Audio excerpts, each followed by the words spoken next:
नमस्कार दोस्तों, और आज की इस कहानी का नाम है वसन। नहीं राघव, प्लीज अब नहीं, इस बार नहीं, और बर्दाश्त नहीं होता मुझसे। क्यों नहीं सिरिया, देखो तुम मेरी मजबूरी समझो। मैंने उससे वादा किया है, बाहर में गया तुम्हारा वादा। राघव, ये कौन सा वादा है? तुमने मुझसे पूछ के ये वादा किया था राघव। तुम दुनिया के पहले ऐसे इंसान हो जिसे अपने ही बच्चे से तकलीफ हो रही है। तुम उस दुनिया में आने से पहले ही मार रहे हो। एक बार तो हो ही गया, अब दोबारा किसी भी कीमत पे नहीं। मैं ऐसा नहीं होने दे सकती। श्रेया, प्लीज मेरी बात को समझो। सरिता बार बार मुझे ताने दे रही है, जब से उसे पता चला है कि तुम माँ बनने वाली हो। राघव, जब तुम्हें इतना ही डर था अपनी बहन से तो अपनी माँ से, तो तुमने शादी ही क्यों की? शादी की तो बच्चे होना आम बात है। जब तुम्हारे खुद का बच्चा नहीं चाहिए था तो क्योंकि तुमने शादी क्यों की? मेरी जिंदगी बर्बाद। मैं तुम्हारे साथ रहकर तुम्हारी माँ बहन के चक्कर में पूरी जिंदगी घुट घुट के मरूंगी, बार बार दवाइयाँ खाते रहूंगी। नहीं राघव, अब बस बहुत हो गया। अब मैं किसी भी कीमत पे कोई भी दवाई नहीं खाने वाली, नहीं मारने वाली मैं अपने बच्चे को, चाहे उसके लिए मुझे यह घर और यह परिवार और तुम्हें तक छोड़ना पड़े। सरिया, पागल मत बनो। मैं तुमसे बहुत प्यार करता हूँ। मैं तुम्हारे बिना नहीं रह सकता। अगर तुम भी मुझे छोड़ के चली जाओगे तो मैं बिल्कुल अकेला हो जाऊंगा। ना तुम अकेले कहाँ हो, तुम्हारे साथ तुम्हारी माँ और तुम्हारी बहन है, उसकी जिम्मेदारियां है, और रहो तुम उनके साथ। नहीं सिरिया, प्लीज मेरी बात को समझो। चीख पड़ी सिरिया। राघव, प्लीज तुम चले जाओ अभी। मैं तुम्हारी शक्ल भी नहीं देखना चाहती। प्लीज जाओ, प्लीज मुझे अकेले छोड़ दो। कहते हुए उसने राघव को कमरे से बाहर निकाला और दरवाजा अंदर से बंद कर रोने लगी। उसे समझ में नहीं आ रहा था कि आखिर राघव को हो क्या गया है। ऐसे कैसे किसी के कहने पे वो अपने ही बच्चे को कुख में ही खत्म कर रहा है? और कैसी उसकी माँ है जो अपने ही कुल का नाश करने पे तुली है?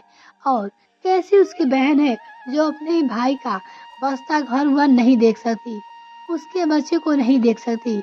यह तो दुनिया में बहुत ही अजूबे वाली बात है जो यहाँ मेरे साथ हो रहा है। आखिर ऐसी कौन सी वजह है जो कोई भी मेरा बच्चा नहीं चाहता? राघव, तो तेरे सीधे साधे माँ के भक्ति माँ की बातें पे कभी भी सवाल उठाना है नहीं। राघव को जितना उसकी माँ सुलक्षणा कहती थी उतना ही वो करता था। यहाँ तक कि ससुराल में बैठी राघव की बहन सरिता भी अपना हुक्म राघव पे चलाती थी, जबकि राघव से वो 3 साल की छोटी थी। फिर भी राघव की शादी से पहले ही सरिता की शादी हो गई थी और उसके 5 साल के बाद में 2 ही बच्चे हो गए थे। लेकिन इन 5 सालों में अभी तक राघव की शादी नहीं हुई थी। जब अगल बगल वाले पड़ोसी गांव सब राघव की शादी के बारे में बार बार सुलक्षणा जी से पूछने लगे तो सुलक्षणा जी अभी 1 साल पहले जाकर राघव की शादी की ताकि लोगों का मुंह बंद हो सके।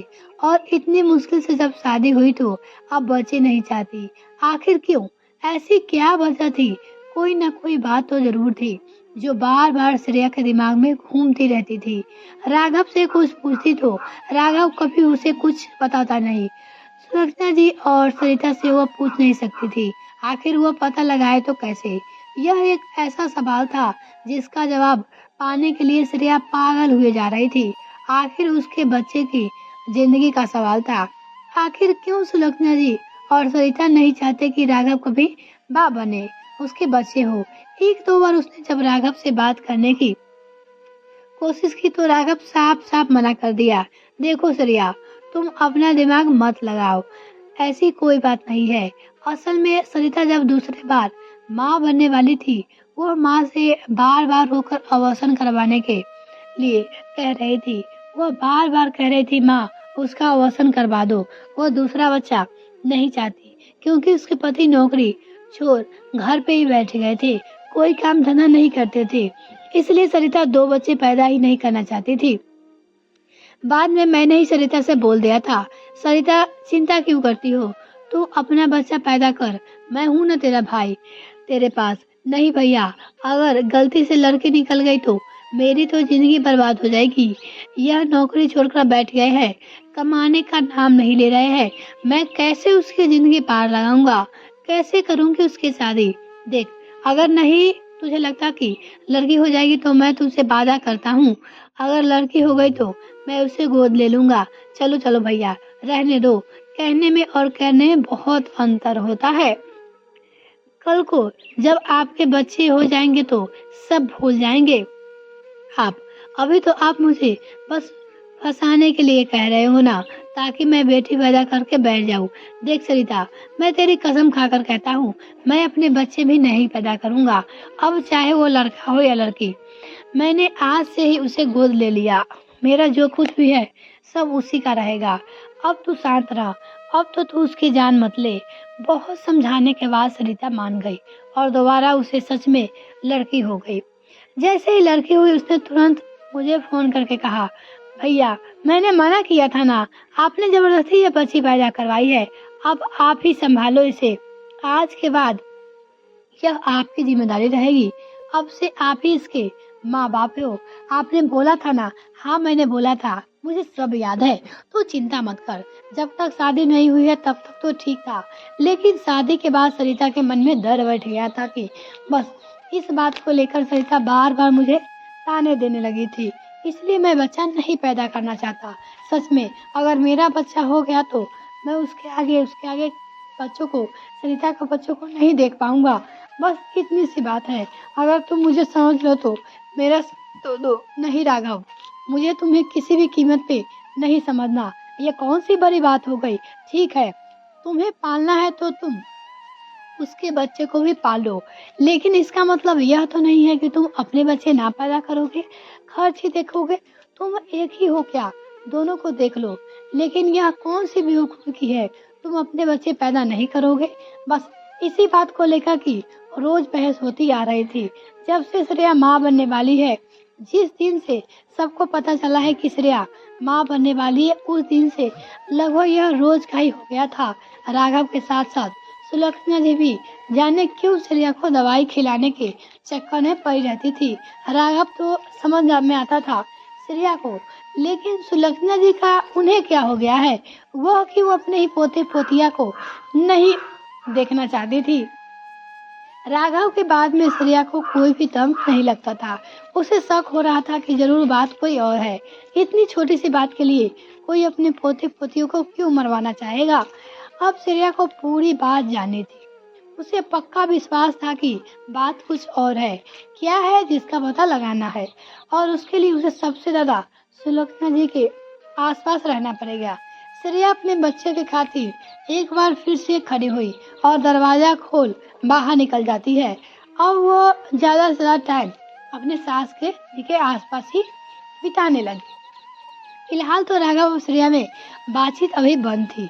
2-3 दिन बाद एक दिन जब राघव ऑफिस जा रहे थे, सुलोचना जी ने कहा, राघव बेटा जरा अपना फोन से सरिता को फोन लगा कर देना। 2-3 दिन से बात नहीं हो पाई है उसे, और मेरा रिचार्ज भी खत्म हो गया है। माँ, मैं लेट हो रहा हूँ, और एक काम करता हूँ, मैं आपका फ़ोन ऑफिस जाकर रिचार्ज आपका फ़ोन करवा देता हूँ। तब तक आप श्रेया के फ़ोन से बात कर लो। कहते हुए राघव चले जाते हैं। सुलक्षणा जी श्रेया के पास आकर कहते हैं, बहू जरा सरिता को फ़ोन लगा कर देना। श्रेया ने फ़ोन लगाकर तो दे दिया। उसे लगा कि सुलक्षणा जी यही बैठकर बातें करेगी, लेकिन वह फ़ोन लेकर तुरंत अपने कमरे में चली गई और बड़े ही धीरे धीरे से सरिता से बातें करने लगी। इधर श्रेया को बेचैनी होने लगी। उसे माँ बेटी की बातें सुननी थी, लेकिन कैसे? अब वो सुलक्षणा जी के कमरे में तो जा नहीं सकती थी। अपना दिमाग दौड़ाने लगी श्रेया।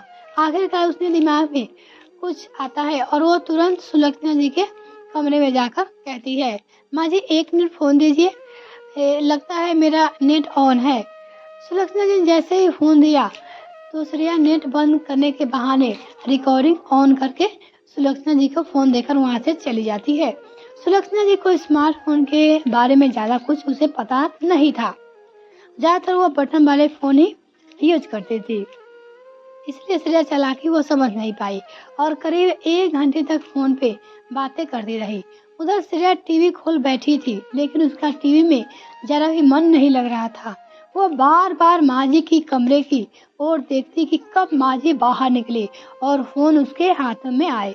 थोड़ी देर बाद जैसे ही सुलक्षणा जी बाहर आती है, श्रेया फ़ोन लेकर अपने कमरे में जाती है और रिकॉर्डिंग ऑन करके जैसे ही सुनती है उसके तो होश ही उड़ जाते हैं। हैरान हो गई थी श्रेया। फोन पे सुलक्षणा जी सरिता से कह रही थी, अरे बेटा अब तुझे क्या बताऊं, 3 दिन से राघव पीछे पड़ा है, उसको दवाई खा ले, लेकिन वो दवाई खाने को तैयार ही नहीं है। पिछली बार तो उसे कुछ समझ में नहीं आया था, उसने दवाई खा ली थी, लेकिन इस बार लगता है उसे कुछ भनक पड़ गई है। क्या हो गया? बिल्कुल ही दवाई खाने के लिए राजी नहीं है। अब मैं बार बार बोलकर खराब नहीं बनना चाहती ना भाई। गांव की औरतें भी आती रहती है, सबसे बातें भी करती रहती है। कहीं अगर सबको बता दे मेरे बारे में तो मैं फिर समाज में मेरी बेइज्जती होगी। इसलिए मैं तो बार बार राघव से बोल रही हूँ। वो भी अपनी पूरी कोशिश कर रहा है, लेकिन जाने नौटंकी बाज को क्या हो गया है, बिल्कुल ही दवा खाने को तैयार नहीं है। माँ, ऐसे कैसे बातें कर रही हो आप? कैसे दवा नहीं खाएगी? आप लोग जबरदस्ती करो उसे, अगर उसने दवाई नहीं खाई और धीरे धीरे टाइम ऊपर हो गया तो फिर अवसर भी नहीं होगा। फिर बच्चा करवा लेना, छोड़ देना, सब कुछ कर देना उसके नाम। अरे बेटा कौन नाम करता है चाहता है? अगर मुझे सब कुछ उसके नाम ही करना होता तो मैं इतने पापड़ बेलती क्या। सालों से उसके पाल पोस कर बड़ा कर रही हूँ, इसी दिन के लिए, सब कुछ उसके नाम करने के लिए। तो चिंता मत कर, फिलहाल मैं कुछ करती हूँ। माँ, आपसे कुछ नहीं होगा, आप भैया को बोलिए भाभी अगर ऐसी दवाई नहीं खा रही हो तो किसी चीज में मिलाकर दवाई खिला दे, उन्हें पता भी नहीं चलेगा और काम भी हो जाएगा। हाँ, रुको मैं इसको बोलती हूँ ऐसा ही करने के लिए। चल चल मैं बात करती हूँ। आज राघव मेरा फोन रिचार्ज करा दे, फिर कल मैं तुम्हें फोन करके बताती हूँ। माँ बेटी की बातें सुन श्रेया जैसे पगला गई। पहले तो सुलझने के बजाय उछलती जा रही थी। एक के बाद एक सवाल तैयार हो रहे थे और जवाब किसी एक का भी नहीं था। लेकिन इतना तो तय हो गया था कि अब इस घर में श्रेया किसी के हाथ के पानी भी नहीं पी सकती थी, क्योंकि अब उसे किसी के ऊपर भरोसा नहीं था। जैसे तैसे श्रेया अगले दिन का इंतजार करने लगी। शाम को जब राघव घर आता है तो सुलक्षणा जी राघव को अपने हाथों से चाय बनाकर देती है और राघव से कहती है, बेटा इसे दवाई डालकर श्रेया को पिला दो। जब वो करवाहट के बारे में पूछेगी तो बता देना कि चाय पत्ती इस पर बदल कर दूसरी लाई है, इसका स्वाद ही ऐसा है। राघव जैसे ही चाय लेकर श्रेया के पास गया, श्रेया समझ जाती है इससे पहले कि कभी भी सुलोचना जी उसे चाय बनाकर नहीं दी थी। अगर उसने फोन की सारी बातें नहीं सुनी होती तो शायद वो यह चाय पी लेती। लेकिन भगवान का शुक्र था कि उसने सारी बातें सुन ली थी। वो चाय उठाकर राघव के सामने तुरंत फेंक देती है और चीखते हुए कहती है, राघव तुम्हारी कोई भी चाल मेरे आगे नहीं चलेगी। मुझे पता है इस चाय में तुमने दवाई डाली है ना। निकल जाओ तुम मेरे कमरे से, तुम मेरी आंखों के सामने मत आओ। जब तुम भी आते हो मेरे बच्चे को मारने का प्लान करके ही तुम आते हो। कहते हुए दोबारा से फिर वो अपने आप को कमरे में बंद कर लेती है। वह जानबूझकर राघव से दूर रहती है। रात को भी उसे कमरे में आने नहीं देती थी। अब इस घर में उसे किसी पे भी भरोसा नहीं रह गया था। अगले दिन भी राघव के ऑफिस जाने के बाद श्रेया कमरे से बाहर निकलती है और सबसे पहले उसने सुलोचना जी का फोन साइलेंट करके पर छुपा देती है। उसे पता था कि राघव के जाने के बाद सुलोचना जी या बेटी से बातें करेगी या बेटी का फोन आएगा। वो अपना फोन लेकर टीवी देखने के बहाने हॉल में बैठ गई और बार बार नजरें फोन पे जा रही थी। अब उसे बेसब्री से सरिता का फोन का इंतजार था। करीब आधे घंटे बाद सरिता का फोन आ जाता है। वो फोन सुलक्षणा जी को देती है। माँ जी, दीदी का फोन आ रहा है। तुम्हारे पर आ रहा है? बहू मैं अपना फोन कब से ढूंढ रही हूँ, मेरा फोन मिल नहीं रहा है। ठीक है, तब तक आप मेरे फोन से बात करिए, मैं आपका फोन ढूंढ कर लाती हूँ। कहते हुए दोबारा से वो रिकॉर्डिंग ऑन करके चली जाती है। फोन ढूंढने के बहाने चली जाती है। सुलक्षणा जी फिर अपने कमरे में जाकर करीब 1 घंटे तक सरिता से बातें करती है और श्रेया बाहर टीवी देखने में बहाने बैठी सुलक्षणा जी के निकलने का इंतजार करने लगी। आखिर उसे आज भी बातें जो सुननी थी, उसे जानना था कि आखिर यह सब क्यों हो रहा है। आज बात कुछ ज्यादा ही लंबी हो गई थी।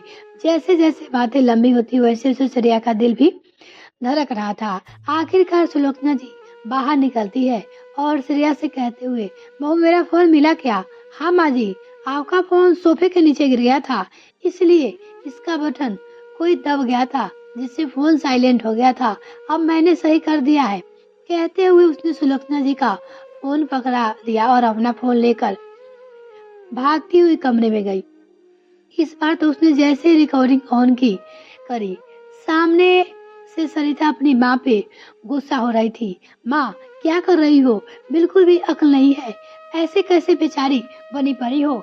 वो 4 दिन की आई हो और आप दोनों पे भारी पड़ जा रही है। आप लोगों को एक लड़की संभाली नहीं जा रही है, एक दवाई नहीं पिला रहे हो आप लोग। अगर ऐसा ही रहेगा तो इस बार अगर भैया का बच्चा हो गया तो और सारी प्रॉपर्टी मेरे हाथ से निकल जाएगी, कुछ भी नहीं मिलेगा मुझे। अरे बेटा तू चिंता क्यों करती है? अभी टाइम है, तीसरे महीने में यह हो सकता है। अभी 3 महीना नहीं हुआ है तो तू चिंता मत, मैं करती हूँ कुछ। और ऐसे कैसे सारा कुछ मैं उसके नाम कर दूँ बर्बाद? ऐसे कैसे कर दूंगी मैं बेटा? मैं डायरेक्ट तो सब कुछ तुम्हारे नाम ही कर सकती हूँ ना, इसलिए मुझे दुनिया को दिखाने के चक्कर में उसे अपना बेटा मानना पड़ा। नहीं तो कौन से ऐसे सौतन के बच्चे को अपना बच्चा समझ के पालेगा? अरे मैं तो बस दिखाने के लिए उससे प्यार करती हूँ, उसे बेटा बनाई हूँ। अरे तो मैं उसकी शादी भी नहीं करना चाहती थी, लेकिन यह गांव या समाज चैन से रहने तो नहीं देता। इतना पीछे पड़ गया कि मुझे मजबूरी में उसकी शादी करनी पड़ी। शादी हो गई ठीक है, लेकिन अब बच्चा तो नहीं पैदा करने दूंगी। इस बार बस यह बच्चा गिर जाए, मैं खुद राघव को बहका कर बिना श्रेया का बताए उसकी नसबंदी करवा दूंगी।